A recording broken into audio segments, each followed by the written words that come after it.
On Mother's Day, I was invited by my daughter to a dinner that was supposed to be about family and love. But when she looked at me with anxious eyes and a forced smile as I lifted the glass of wine, I knew something wasn't right. Just seconds before taking a sip, I suggested we switch glasses. Her husband and I, minutes later, he collapsed onto the floor. And that's when I understood, with painful clarity, this dinner wasn't meant to honor me. It was meant to bury me. But I am no longer the mother I used to be. And from that moment on, I began rewriting the story of my life. If you're watching this video, leave a comment, because maybe, just maybe, my story was once your story too. I got the text from Lauren on a Wednesday. Just for words, dinner. Mother's Day, 6 p.m. No, hi mom. No, would love to see you. No emoji. Not that I ever cared for them. Just a line of text that read more like a court summons than a daughter's invitation. Still, I didn't let it get to me. Because being a mother, at least the way I've lived it, means forgiving before they even know they've done wrong. It means remembering the softness in them even when they grow hard. I decided to bring something. I always do. Lemon cookies, her favorite when she was 7, back when she still let me brush her hair and kiss her forehead in public. I used the same recipe I had scribbled on an old note card, edges browned and butter-stained. The smell brought back an ache I couldn't name, just a tightness in the chest. Like homesickness for a place I once belonged to. I packed the cookies in a ceramic dish, handmade, pale blue, with little daisies on the rim. She made it in 3rd grade for Mother's Day. She was so proud when she gave it to me, both hands holding it out like a treasure. I'd kept it all these years. She probably doesn't even remember it. I parked in front of her house 15 minutes early. The lawn was trimmed to military precision. The flower beds had no weeds. A smooth layer of fresh mulch made it look like a magazine cover. Jazz music floated from inside, some light saxophone piece I couldn't place. The windows were spotless. White curtains swayed like dancers rehearsing a soft waltz. I stood there for a moment, holding the cookie dish, feeling like an outsider on a movie set. She opened the door with a smile, but it was her mouth that smiled, not her eyes. "Hi, Mom, you're early." She was wearing a pale cashmere sweater, the kind that looked soft and expensive, like something off a runway. Her makeup was perfect. Hair in a neat bun, like she was playing the part of gracious hostess in some off-Broadway production. "Thought I'd help set the table," I said. She hesitated, just for a second. Like she hadn't planned for me to do anything but sit, smile, and leave. Then she stepped aside. "Sure, come in." I walked past her into the house. Everything was beautiful. Gleaming hardwood floors, cream-colored walls, not a toy in sight. Her boys were either unusually tidy or had been told to disappear for the evening. I placed the dish on the counter. "These are lemon cookies," I said. "Your favorite, remember?" She nodded. "Thanks, Mom." But the words were stiff, as if they'd been scripted. Something felt off. I couldn't explain it, but it was there. The tension under the jazz, the chill behind her smile, and the way she looked at me. Like I was a guest, no worse. Like I was a stranger who showed up without calling. But I didn't say anything. Not yet, because mothers know when to speak and when to wait. And I had the strangest feeling I was being led somewhere. Not physically, emotionally. Like this dinner was just the first step in something larger. I told myself not to imagine things. That maybe she was just tired. Maybe she was trying, in her own way. But a mother always knows. Something was coming. And it wasn't going to be pretty. Richard showed up in that polished way he always does, button-down shirt with sleeves rolled up just enough to seem casual, a wine glass in one hand, smile in the other. "Chardonnay, aged 12 years in French oak barrels," he said, like I was some kind of sommelier. He handed me the glass like he was sealing a deal. I took it with both hands, careful not to spill. "Thank you," I said, though I'd have been just as happy with a glass of iced tea. Richard always looked like he was about to pitch a business plan. That man couldn't loosen up if you soaked him in gin. Lauren hovered by the table, her eyes flicking to mine. Not warm, not welcoming. It was a look that held anticipation. Like she was watching a fuse burn down to the dynamite. And I felt it. That drop in the stomach. That whisper in the spine. I've lived long enough to know when something's coming. When a storm's about to crack the sky open. And everyone's pretending the sun's still shining. I swirled the wine in the glass, half listening to Richard drone on about the vineyard, something about the altitude and the grapes, as if I gave a damn. Then I said, lightly. Oh, that's a bit too much ice for me. Mind switching, Richard. I watched his face, just a flicker, a pause, then that smile again, too smooth, of course. He handed me his glass, took mine, and I knew, right then, I knew, whoever planned this scene had just lost control of it. Something about that moment, that small exchange, told me this wasn't just dinner. We sat down, napkins folded just so, forks aligned, candles lit. Lauren talked about Ellie's college essays. Richard chimed in about some beach rental they were considering for the summer. They smiled, passed plates, acted like this was any other Sunday, but I wasn't buying it. And Richard, he started to slip. First it was the knife. His hand missed it by half an inch. Then his elbow knocked into the salt shaker. He chuckled it off, said something about being clumsy, but his eyes looked different, unfocused, glassy. His words slowed down, thick, like molasses. Lauren went stiff. I saw it in her neck, the way she held her fork too tight. She wasn't surprised. She was angry and scared. I sat there, holding my glass of wine, the one I asked to switch, and I thought, well, isn't this something? I didn't say a word, just ate my chicken and asparagus, and watched the man who married my daughter fall apart one blink at a time. I'd seen drunk before. I'd been married to a man who drank his sorrows straight and mean, but this wasn't alcohol. Not just alcohol. Richard's face went pale. He pressed a napkin to his lips and excused himself to the bathroom. Lauren didn't follow. She just sat there, staring at the empty chair. The silence stretched, and then she said, soft but clear, I didn't think you'd come. I looked at her, and for the first time in a long time, I didn't see the girl I raised. I saw a woman who'd been holding something sharp behind her back. I said, why wouldn't I? She didn't answer right away. Her jaw clenched. She was holding back tears, or rage, or both. Then she whispered, because you always forgive. And I needed someone tonight who wouldn't. And that's when the pieces started to fall into place. This wasn't just dinner. This was a setup. But not for me. It was a rescue. Lauren had set a stage, set a trap, and she'd used me as bait.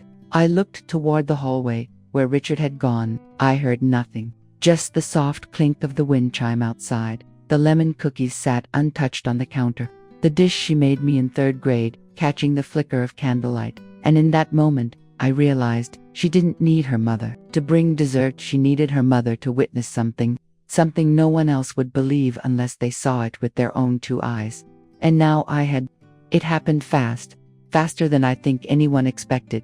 Richard stood to reach for the bread basket, and his legs just gave, like a puppet whose strings had been cut. He collapsed sideways, the glass slipping from his hand and shattering against the edge of the table. Water and ice splashed across the Persian rug like spilled secrets. For a moment, no one moved. Then Lauren let out a strangled gasp. Richard, what's wrong with you? Her voice trembled, but it didn't sound surprised. It sounded rehearsed. Ellie, sweet girl, jumped up, real panic in her eyes. She rushed to her father. Dad, can you hear me? I followed her, pushing my chair back slow and steady. My body's not what it used to be. Knees stiff, hip always reminding me of my age. But I moved quick enough. Richard was conscious, but barely. His eyes rolled up like curtains in a breeze, and his lips moved without sound. Mom, we have to help him to bed, Ellie said, her voice cracking. Lauren stood by the table, motionless. Her hand hovered over her wine glass, but she didn't lift it. She didn't move, didn't even blink. Not until Ellie called out again, Mom, help us. Lauren blinked then, like she'd been far away. I don't know what to do, she said, her voice small. So I did what mothers do. I took the weight. Ellie, sweetheart, help me lift him under the arms, watch his head, step by step. We half carried him up the stairs, his feet dragged, heavy as guilt. I could feel the sweat through his shirt, smelled the sourness rising from his skin. Lauren didn't follow. She stayed below, watching, frozen, like a director upset the script was unraveling. At the top of the stairs, we turned left into the guest bedroom. I chose that one because I didn't want him in Lauren's bed. That bed still meant something, even if things were broken. Ellie helped lower him onto the mattress. He moaned once, low and ugly, and then went quiet.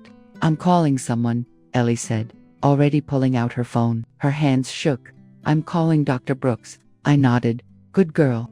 She stepped into the hallway, speaking fast and low into the receiver. I stayed. I looked at Richard, lying there like a man who'd been knocked off his throne. That was the thing about men like him. They looked powerful until they didn't, and when they fell, it was never graceful. I pulled the comforter up over his chest, more out of habit than concern, and then I stood, back straight, chest tight, staring down at him. The fire in my belly had been building for years. I think tonight just fanned it to life. I didn't know what Lauren had put in his drink. I didn't ask. But I knew what this was. Not murder. No. A message. A warning shot. A cry for help. Or both. When I walked out of that bedroom and shut the door, it wasn't just a mother closing out the night. It was something older, deeper, like a woman drawing the first line. In the sand. Ellie was downstairs, pacing, still on the phone. Lauren stood in the dining room, arms crossed, staring at the stain on the rug. I moved toward her slowly. She looked up, eyes rimmed red but dry. I didn't mean for it to be like this, she said. I didn't answer right away. Instead, I walked over to the broken glass, knelt carefully, knees screaming, and began picking up the shards one by one. I know, I said, because I did. I'd known since the moment she didn't help carry him upstairs. That's the thing about mothers. We see everything, even when we pretend not to.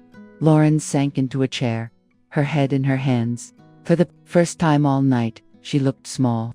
Not polished, not poised, just tired, just broken. And for the first time in a long time, I didn't feel angry. I didn't feel betrayed. I felt ready to be what she needed. Not the silent witness anymore, not the peacekeeper, but something harder, older, a mother with her back straight and her mind clear. Because this story wasn't over, it was just beginning. I got home just after 10. The night had gone still. No birds, no wind, just the creak of the front porch when I stepped up onto it.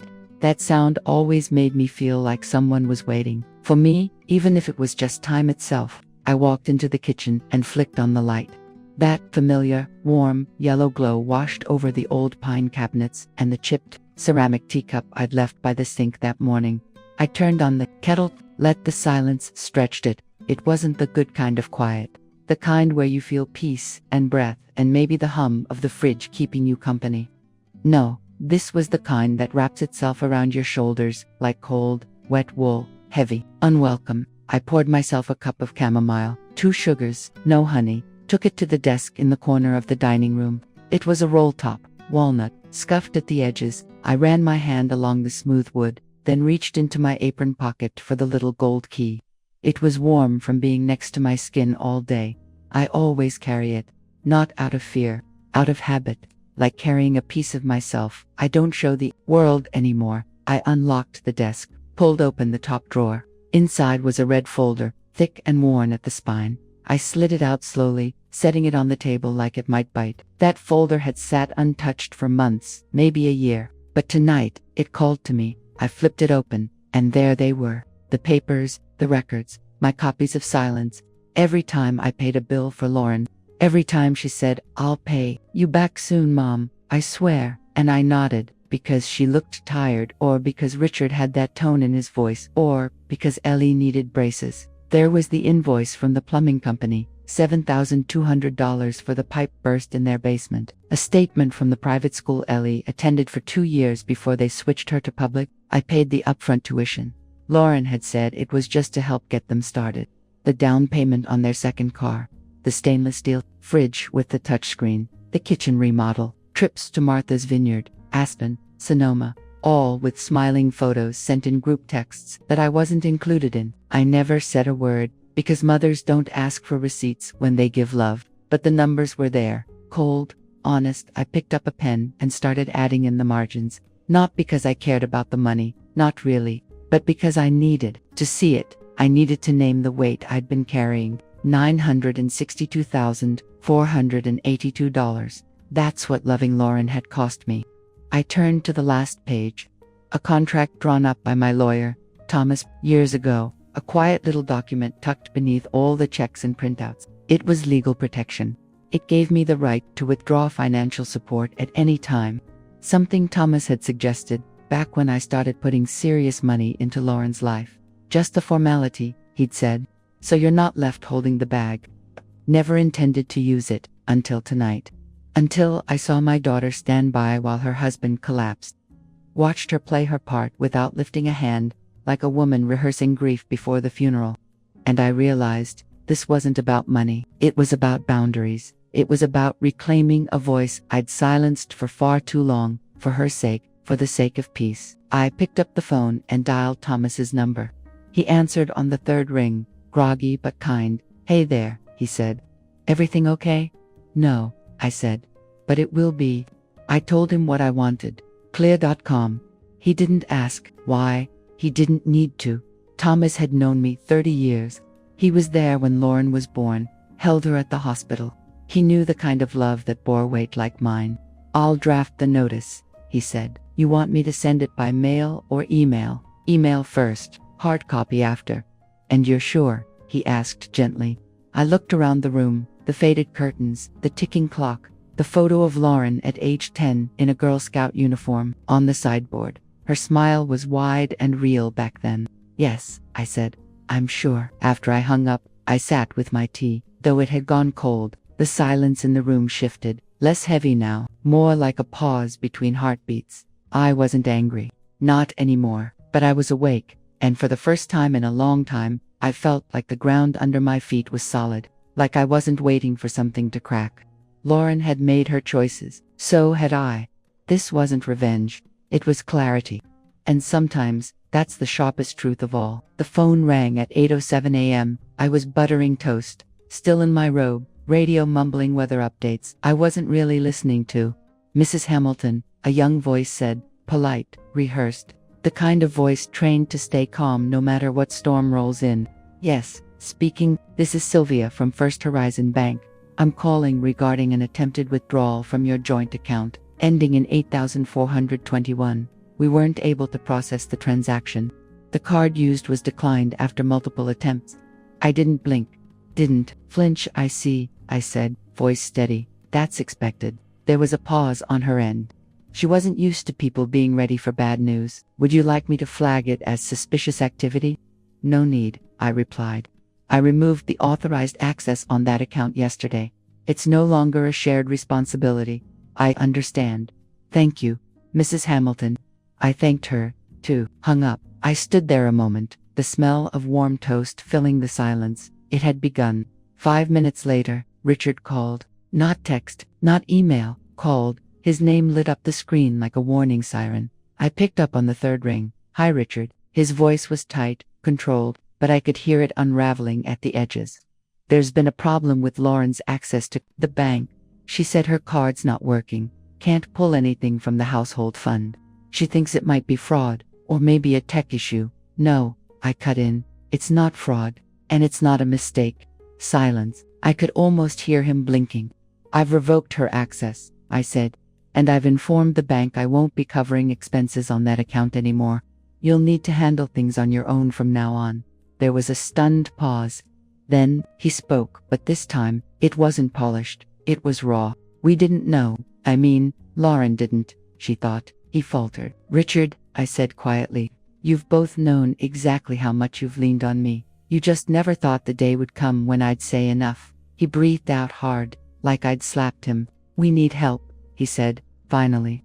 "Just until things are stable again. We're under a lot of pressure right now. Lauren's been up all night. She's not okay. Please." For a moment, I saw the younger version of him.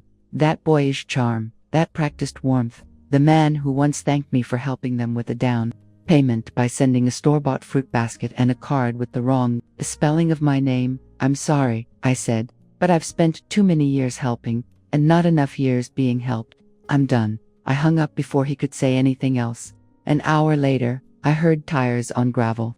I opened the front door. Before she even knocked, Lauren stood there. No makeup, no coat, just a stretched-out sweatshirt and a look in her eyes I hadn't seen since she was 17 and flunked her first college class. Except this wasn't shame. This was panic. "Mom, what are you doing?" Her voice shook, not with tears, but exhaustion. Her eyes weren't red from crying. They were red from not sleeping. "You should have called," I said, stepping aside. She brushed past me into the living room, pacing. "You can't just cut me off like that." It was one mistake, one bad joke. Richard had too much to drink. I didn't say anything. I let her run the script she'd clearly been writing in her head all night. It wasn't supposed to be serious. I wasn't trying to hurt anyone. I didn't know it would go that far. I sat down in my chair, the one by the window, the one with the faded cushion, and a view of the dogwood tree out front. No one plans to ruin things, I said, but they still get ruined. It was just, she searched for the word, a performance. I looked at her, my daughter, the girl I raised, standing in my living room, spinning tales like she was still in high school, caught sneaking out. No, I said firmly, it wasn't a performance, it was manipulation. You let your husband drink, something he shouldn't have. You stood still when he fell. You used me to witness it, and now you want to call it a joke. She blinked fast. Her mouth opened, then closed. No words came. Mothers notice everything, I said, even when we pretend not to. She looked down at the floor, lips trembling. You're destroying everything, she whispered. You're tearing this family apart. I stood. No, I said. I'm taking back what's mine. My voice didn't rise. I didn't need to yell. The truth didn't need volume. It needed spine. Lauren stared at me like she'd never seen me before, and maybe she hadn't. Because for the first time in years, I wasn't soft. I wasn't the bank. I wasn't the stagehand behind the curtain, making sure her lights always stayed on. I was the damn stage. And I was done holding up the show. She turned to leave, shoulders rigid. She didn't slam the door, but she didn't say goodbye either. I stood in the quiet after she left. The clock ticked. The wind moved through the dogwood branches. For once, the silence felt like mine, not something I'd inherited, something I'd chosen. The knock came around for 30, just as the afternoon light was turning gold and the house had gone quiet again. I wasn't expecting anyone, not after the storm the day before.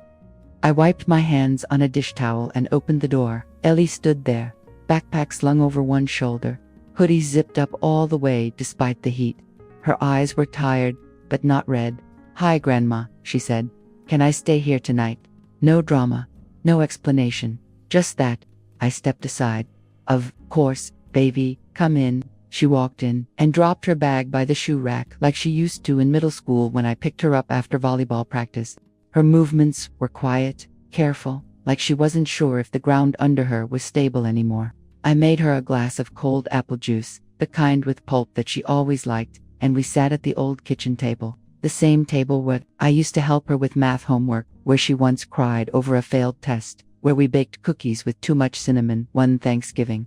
The wood was worn smooth now, every scratch a memory. She took a sip of juice, didn't speak, neither did the first. Sometimes silence is the kindest welcome you can offer a child whose world has just shifted. Then I stood, walked over to the desk, and brought the red folder out again. I placed it gently in front of her. This, I said, is the story your parents never told you. Ellie didn't hesitate. She opened the folder, flipping through the pages, slowly. The bank statements, the tuition invoices, the car loan cosigns, the kitchen remodel, the luxury vacations, the credit card balances that had my name attached but never my signature on the receipts. She kept turning pages, quiet, focused. I watched her lips move as she read the totals, her brow furrowed at dates and numbers. This one, I said, pointing, that's the school trip to Italy. The one your mom said was covered by the scholarship fund. I paid that, in full. Ellie looked up. But, I thought she trailed off. We're rich, I offered gently. She gave a weak nod. No, honey, you weren't rich, you were supported. There's a difference. She blinked hard, her hands flattened over the paper like she was trying to hold it still, or maybe hold herself still. I paid so your dad could start that business, I continued. I paid so your mom didn't have to go back to work right away after you were born. I paid so the house could have a new roof, so you could have piano lessons. So the lights stayed on, even when they didn't tell you there were late notices coming. But why didn't they tell me? Her voice cracked, not like crying, more like something inside her shifted. Because pride, I said, because they liked playing the part of people who had it all figured out. I sighed, rested my hands in my lap, and I let them, I admitted, for too long. She sat back in the chair, the folder still open in front of her. They lied, she whispered, they lied to me. She wasn't asking for confirmation, she already knew. They tried to protect you, I said, but sometimes, in protecting you from the truth, people plant a bigger lie. She didn't cry. Neither did I. It wasn't that kind of moment. Instead, Ellie reached forward and closed the folder. She looked me dead in the eye and said, "Grandma, I'm not going back there tonight." I nodded. "You don't have to." We didn't talk much after that. I made her grilled cheese, burnt the first one, as usual, and she sat on the couch with one of my old quilts, legs tucked under, watching reruns of the Golden Girls like she used to when she was 10. It wasn't dramatic. There was no explosion, no tears, just a quiet shift, a rebalancing, a child looking at the grown-ups around her and realizing not all of them had told the truth.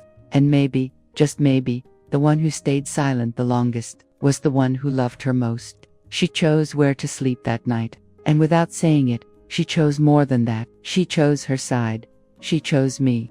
I set the table with my mother's china, the old white set with the faded blue flowers around the rim.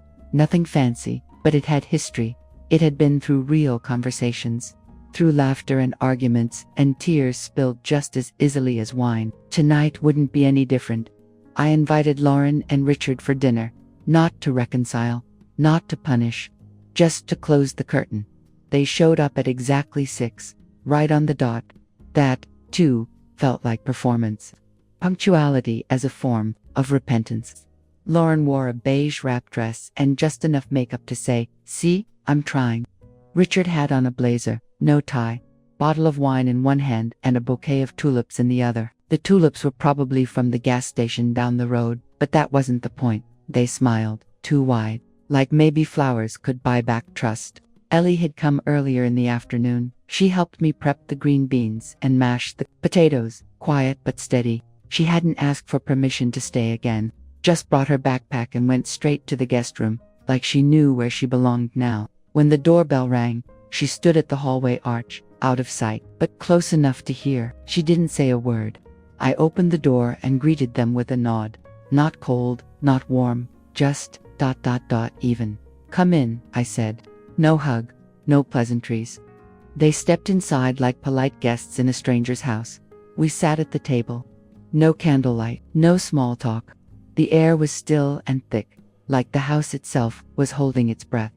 Richard poured wine, his hands too careful. Lauren placed the tulips in the middle of the table like an offering. After the first few bites, Lauren cleared her throat. "Mom ... we wanted to apologize." I looked at her, not saying anything. She glanced at Richard, who took the cue. "Yes, really, we know, we crossed a line." They both looked at me, eyes wide, rehearsed. I took a sip of water, not wine. "Is that so?" I said. Lauren nodded. "We've depended on you too long, for everything. The house, the schooling, the depending is one thing," I said quietly. "Setting a trap is another." Their faces shifted. Lauren's lips parted like she was about to object, but Richard, maybe wisely, put a hand on her knee under the table. "I gave because I wanted to," I continued, "because I believed in the life you said you were building, not because I owed you anything." "Mama," Lauren whispered, "please."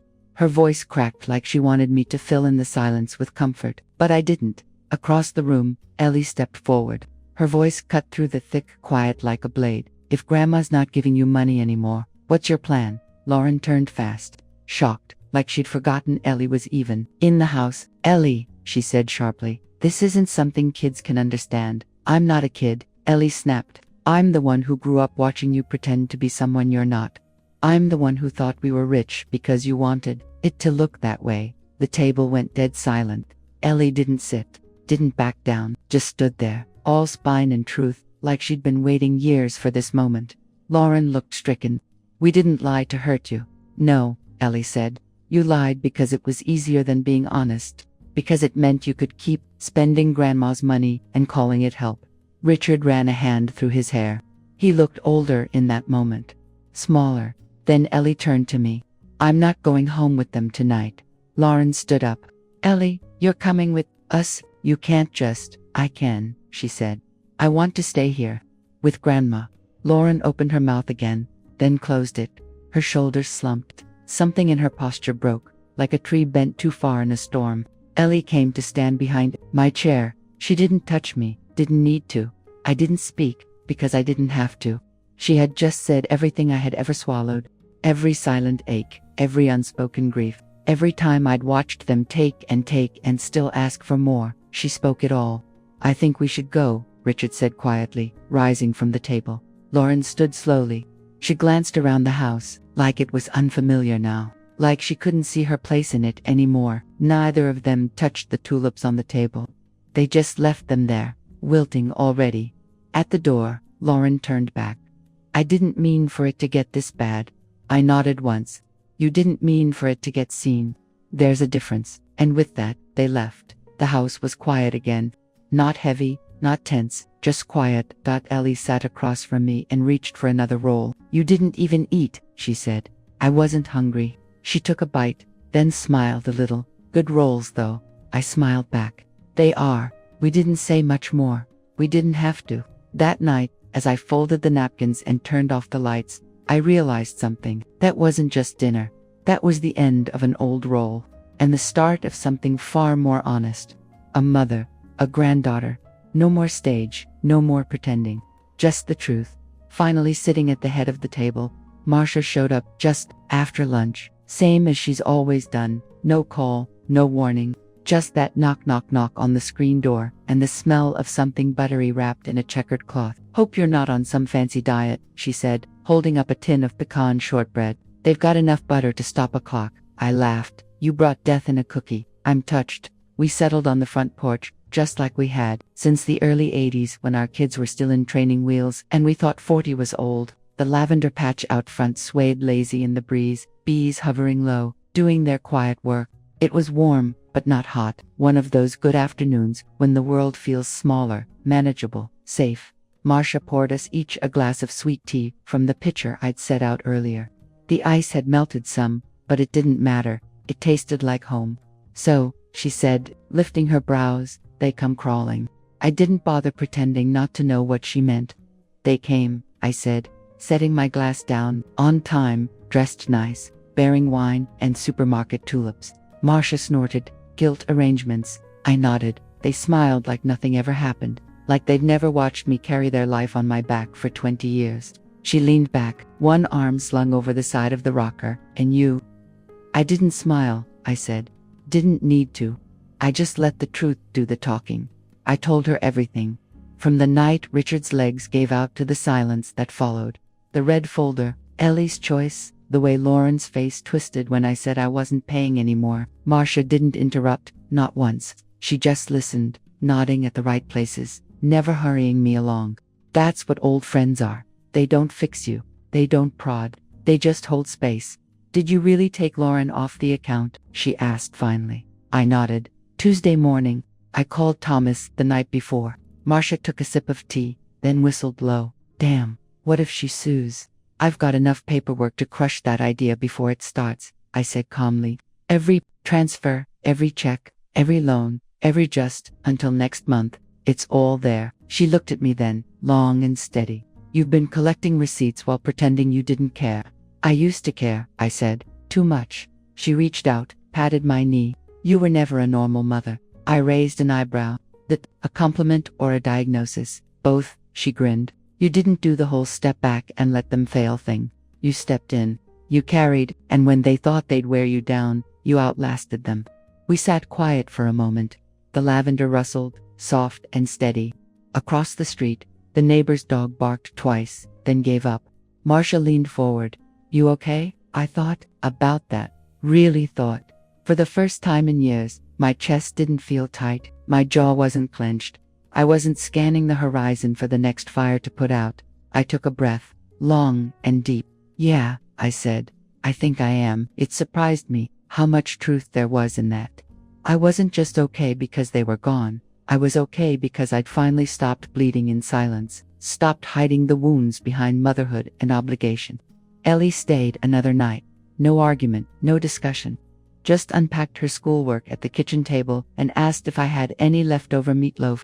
And me, I slept with the windows open, no knots in my stomach, no phantom footsteps pacing the hallway of my thoughts. That evening, after Marcia left, I sat out back with a second glass of tea. The sun dipped low, painting the sky a tired orange. My hands rested in my lap, still for once, and in that stillness, I realized something I'd never said out loud, not to Lauren, not to Richard, not even to myself. I was never just their support system. I was the foundation. And now, finally, I'd reclaimed the deed. A few mornings later, I was watering the lavender patch out front when my phone buzzed in the pocket of my cardigan. I almost didn't check. Something in my gut told me who it was before I even touched the screen.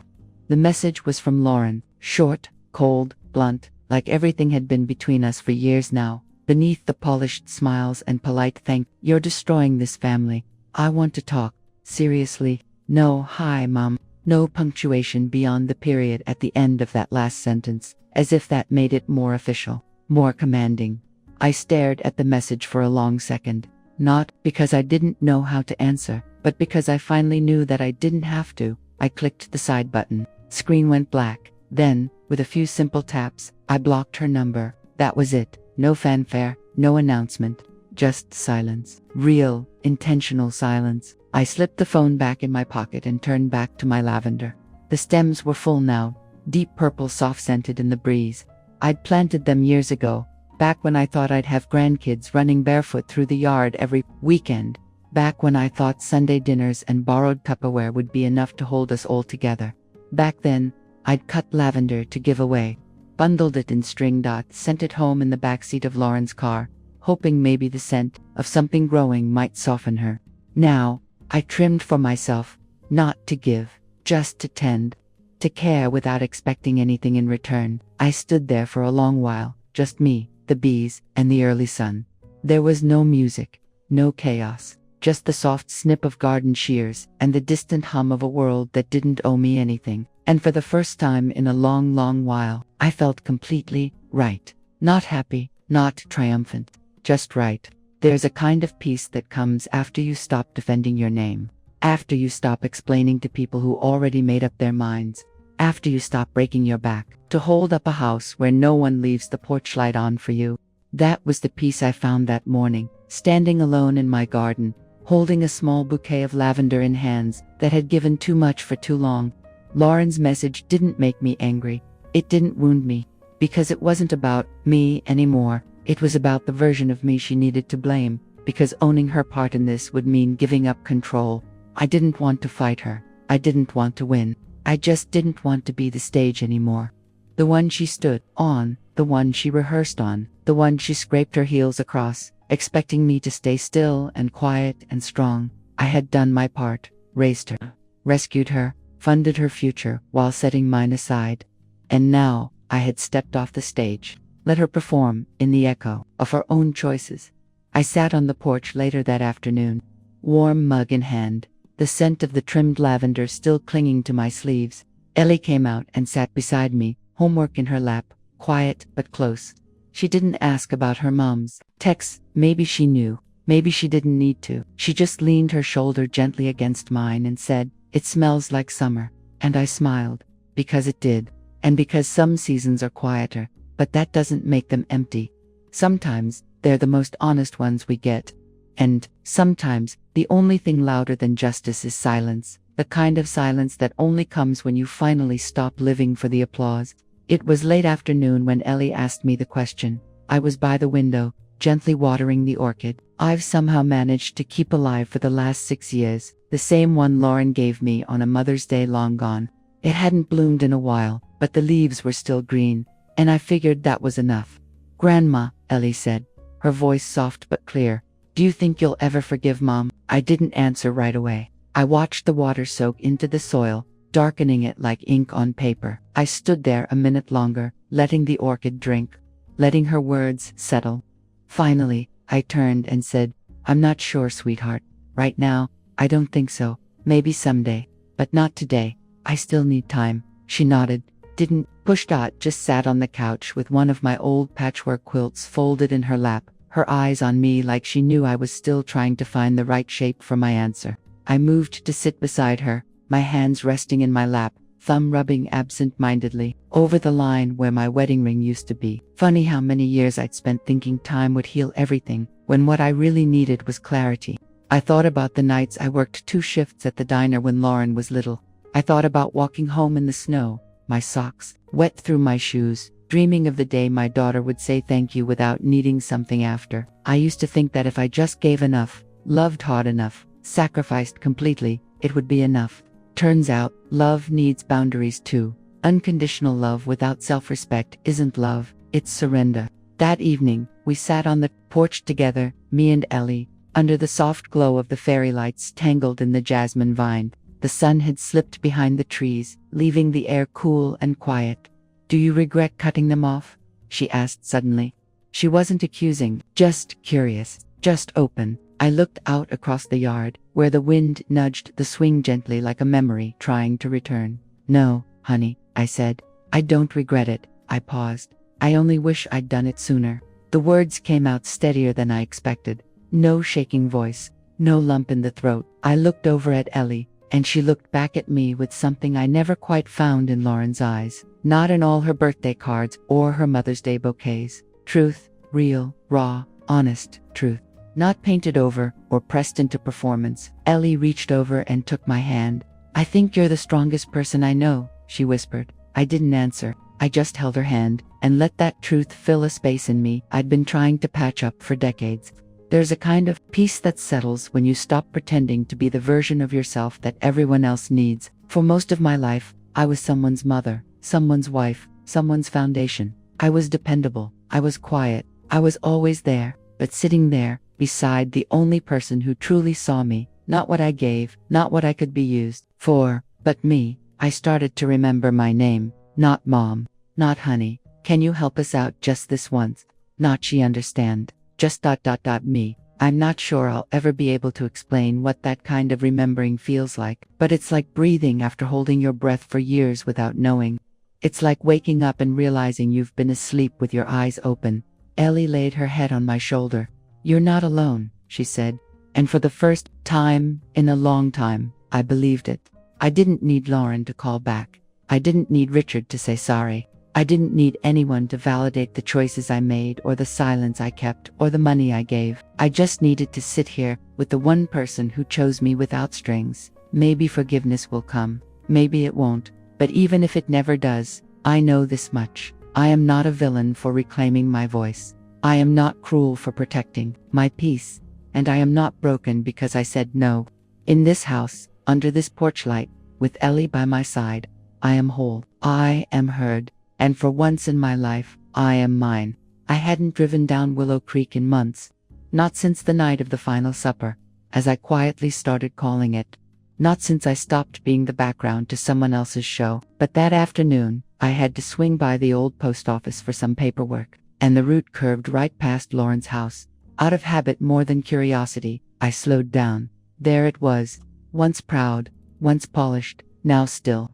The windows were closed tight, no light behind them, no silhouettes passing by. The front curtain had been tugged halfway off the rod, hanging like a slipped mask. The orchid trellis I helped her install during one summer break had gone brown, the vines curling in on themselves like they were embarrassed to be seen like this. That house used to hum with performance, with perfection.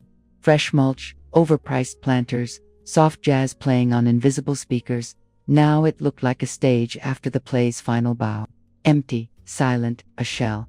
I didn't stop, didn't linger, just kept driving, hands steady on the wheel. The next morning, my phone buzzed with a text from Linda, an old neighbor from 3 houses down, the type who never missed a garden sale or a slice of gossip. "Hey hun, did you hear? House number 22, Lawrence, is being repossessed. Bank sent movers yesterday. You okay?" I didn't answer.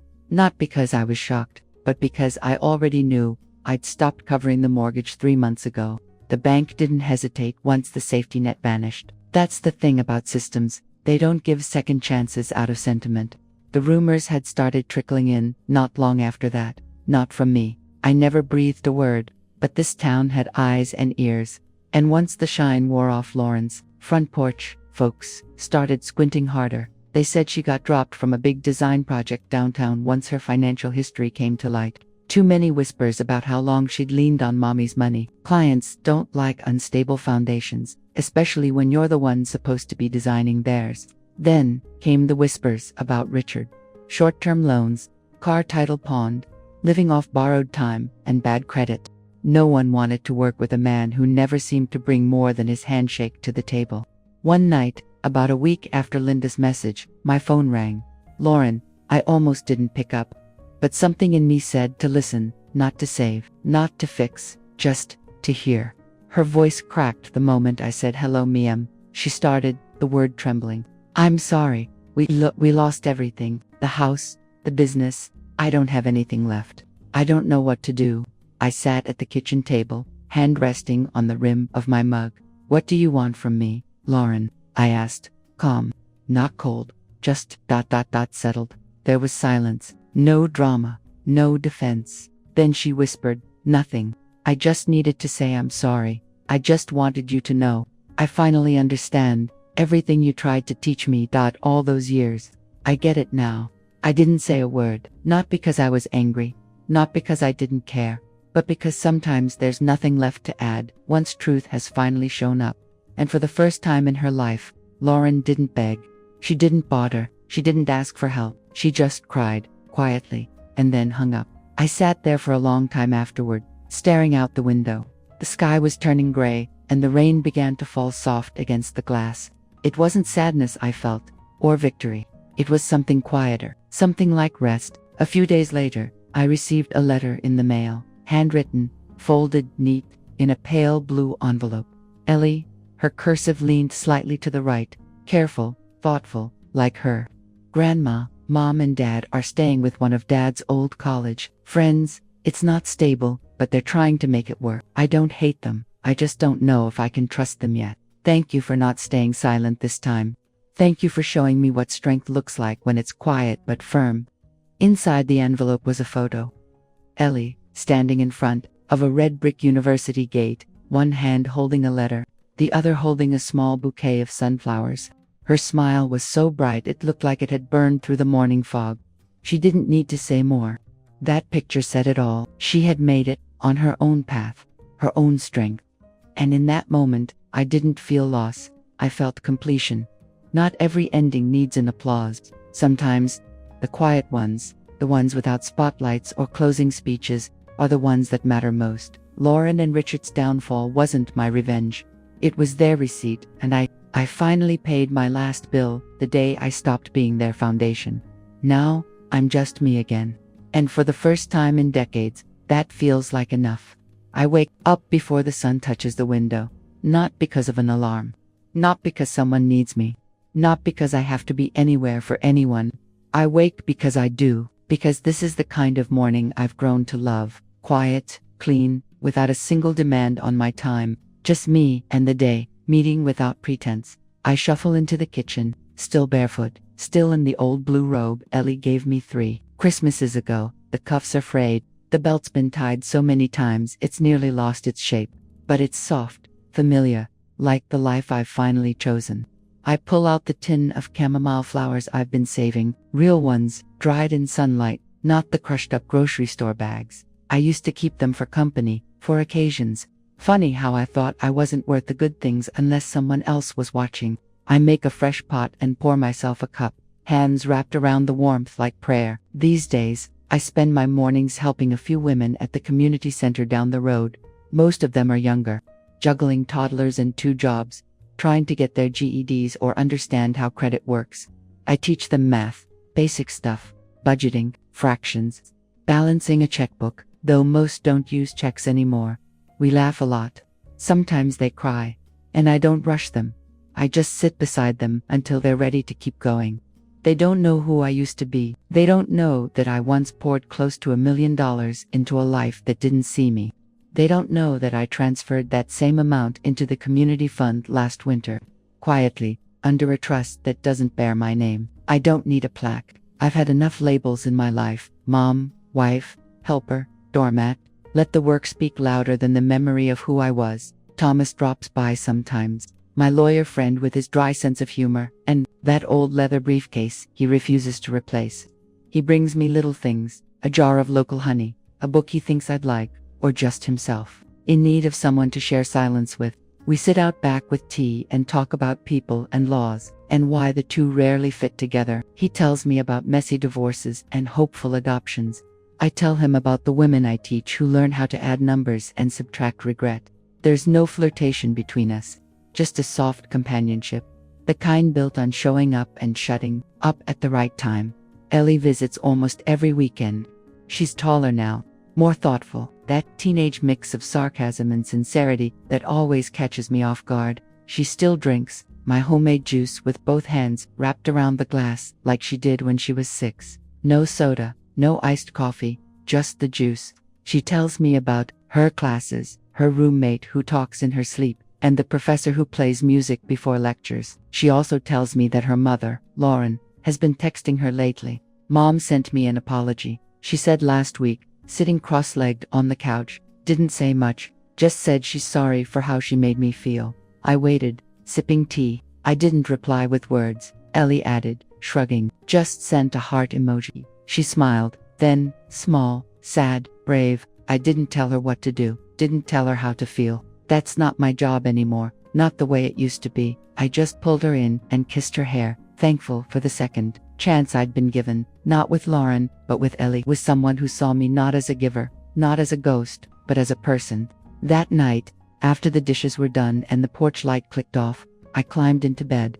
Same bed I used to fear. That mattress once held the weight of too many tears, too many questions about why love had to feel like currency, why giving was always one way, why the silence in my home was louder than any argument. But tonight, it holds only me, and I am not lonely. I turn off the lamp and let the dark settle around me, soft and forgiving. In the quiet, I say my name out loud, like a whisper, like a truth I had nearly forgotten. Margaret, just that. Not mom, not martyr, not backup plan, not the stage beneath someone else's spotlight. Just Margaret, a woman, a teacher, a grandmother, a friend, a person who gave everything she had, and finally, chose to keep something for herself. Sometimes, God doesn't take the pain away. He gives us the strength to walk through it. If you ask me what I've learned after all these years of being a mother, a wife, the woman behind the curtain of someone else's life, it's this. Love does not mean blind sacrifice at the expense of yourself. I used to think that sacrifice was the price of being loved. That if I carried enough, endured enough, gave enough, eventually, I would be appreciated. But it doesn't always work that way. I've learned that forgiveness doesn't mean forgetting. Giving doesn't mean allowing yourself to be used. And being a mother does not mean you have to silently endure forever. Sometimes, the most loving thing you can do is to stop. Stop so others can learn to take responsibility.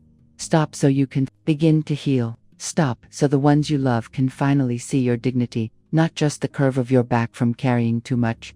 I'm not telling this story to earn sympathy. I'm telling it because I know there are many people living the way I once did, in silence, in the shadows, enduring, and calling it love. But I just want to say one thing. Real love should never make you forget your own name. And right now, I honestly want to ask, if you were in my shoes, what would you do? Would you keep giving out of fear of being labeled the bad one? Or would you find the courage to stand tall, to say enough, and begin the path back to yourself? I don't expect you to make the same choice I did. I only hope you choose a life where you can sleep peacefully at night, with no resentment, no regret. May God grant you wisdom, courage, and peace in the hardest decisions you face. I'm waiting to hear the answer from your own heart.